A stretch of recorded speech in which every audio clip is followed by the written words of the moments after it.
Once upon a time, on a cheerful little farm, there lived a diligent little red hen. She was always busy, pecking the ground in search of worms, bobbing in and out of bushes, and sometimes, if the day was just right, she would lay a shiny, smooth egg. Her days were filled with purpose and delightful activity, but she wasn't alone on the farm.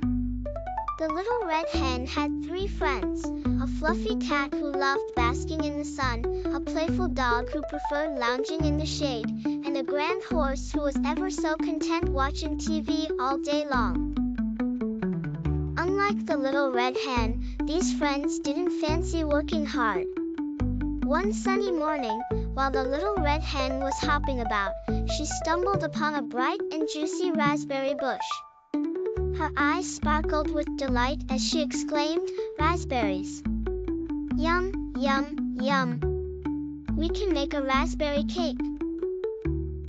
The thought of a delightful raspberry cake made her wings flutter with excitement. Eager to share her find, the little red hen dashed over to her friends. "Guys, there are raspberries over there. We can make a raspberry cake," she announced joyously. The dog's ears perked up, and drool dribbled from its mouth. "Yes," he barked. The cat stretched lazily and licked her lips, saying, "Absolutely," while the horse flicked his tail dismissively, remarking, "What a great idea." Full of hope, the little red hen asked, "So, who wants to help me pick the raspberries?" But to her dismay, one by one, her friends declined. "Not me," said the dog, "I'm too busy." "Not me," purred the cat, "I'm too tired." "Not me," neighed the horse, "I'm watching TV." Determined and undeterred, the little red hen chirped, "Then I will do it myself," and set off to pick the raspberries all alone. She collected them carefully, filling her basket to the brim. Back in the kitchen, the little red hen realized she needed more ingredients to make the cake. "We need flour, and sugar, and milk, and butter. Who wants to help me get them?" she called out to her friends. Yet again, her plea was met with excuses from the lazy trio, and once more, with a proud tilt of her beak, she declared, "Then I will do it myself." She scurried about the pantry fetching the flour and sugar, and flapped her wings over to the fridge to retrieve the butter and milk. With everything in a big bowl, she asked, "Who wants to help me mix the cake batter?" But alas, the answers were the same as before.